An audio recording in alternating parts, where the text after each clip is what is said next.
18 मई 2016 Canada के संसद house of Commons में काफी हलचल थी क्योंकि करीब 102 साल के बाद कनाडा के प्रधानमंत्री जस्टिन ट्रूडो ने एक आधिकारिक माफी की घोषणा की।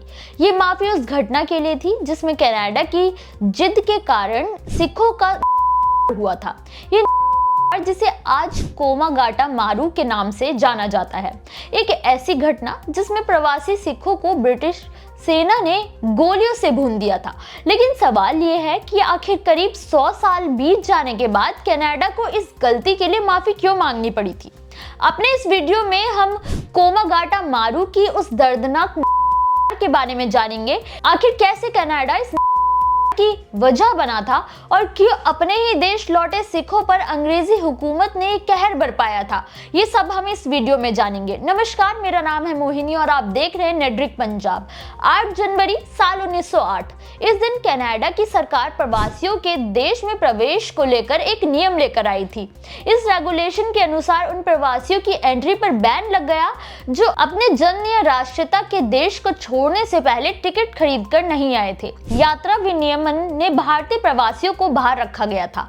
ये प्रतिबंध संयुक्त राज्य अमेरिका, यूरोप और एशिया से कनाडा में महत्वपूर्ण आप्रवासन के बीच लागू किए गए थे, लेकिन बावजूद इसके कोमागाटा मारू में यात्रा कर रहे भारतीय प्रवासियों को कनाडा में एंट्री नहीं दी, जो असल में कनाडा की नस्लीय भेदभाव वाली इमिग्रेशन पॉलिसी का ही हिस्सा था। यही पॉलिसी का कारण बनी। साल 1914 का समय था। जापान का एक जहाज कोमागाटा मारू वैंकूवर, ब्रिटिश कोलंबिया, कनाडा के तटीय क्षेत्र पर पहुंचा था। सभी यात्री कनाडा में प्रवेश चाहते थे, लेकिन कनाडा की लागू की गई प्रवासी नियम के कारण करीब 376 प्रवासी लोगों को कनाडा में एंट्री ही नहीं दी गई, जिसमें 340 सिख, 24 मुस्लिम और 12 हिंदू थे, जो कि सभी पंजाब प्रांत ब्रिटिश इंडिया से आए हुए थे।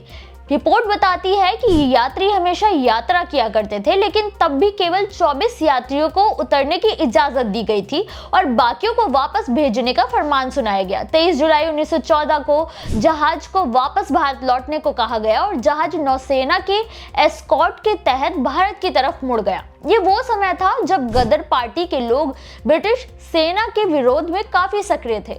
इसलिए 27 सितंबर 1914 को जब कोमागाटा मारू जहाज कलकत्ता के पास पहुंचा, तब इंडियन इंपीरियल पुलिस ने आंदोलनकारी होने के शक के आधार पर ग्रुप के लीडर को गिरफ्तार करने का फरमान सुना दिया। उन्हें शक था कि गोरे और साउथ एशियन रेडिकल इस घटना का इस्तेमाल पैसिफिक नॉर्थवेस्ट में साउथ एशियन लोगों के बीच बगावत करने के लिए कर रहे थे और ये लोग कानून तोड़ने वाले ही हैं, जो असल में आंदोलनकारी ही हैं, और इसलिए उनके लीडर बाबा गुरदीत सिंह समेत कई लोगों को गिरफ्तार करने की कोशिश की गई। लेकिन यह झड़प हो गई और ब्रिटिश पुलिस ने अंधाधुंध गोलियां चलाना शुरू कर दिया।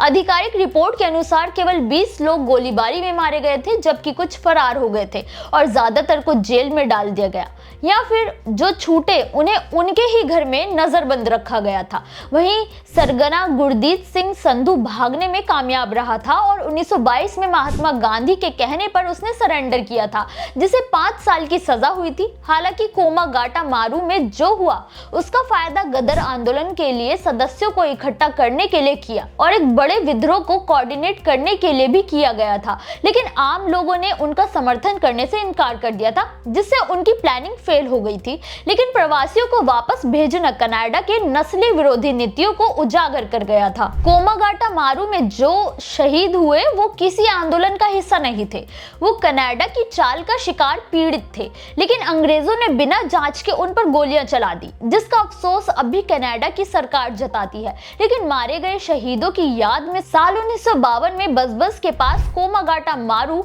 शहीदों के लिए एक मेमोरियल बनवाया था, जिसका उद्घाटन तत्कालीन प्रधानमंत्री पंडित जवाहरलाल नेहरू ने किया था, जो कि असल में पंजाब के सिखों को समर्पित करते हुए आसमान की ओर उठते हुए कृपाण सिख खंजर जो होता है जैसा बनाया गया है और ये पंजाबी मॉन्यूमेंट के नाम से प्रचलित है। वहीं जून 2012 में खालसा दीवान सोसाइटी वैंकूवर रोज स्ट्रीट टेम्पल में कोमागाटा मारू म्यूजियम शुरू किया गया था। कोमागाटा मारू में जो कुछ भी घटित हुआ उसे दुनिया को समझने के लिए 2025 में गुरु नानक जहाज नाम की एक फिल्म भी बनाई गई थी। कोमागाटा मारू इतिहास की उन घटनाओं में से एक है जो नस्लीय भेदभाव के कारण बदल गया।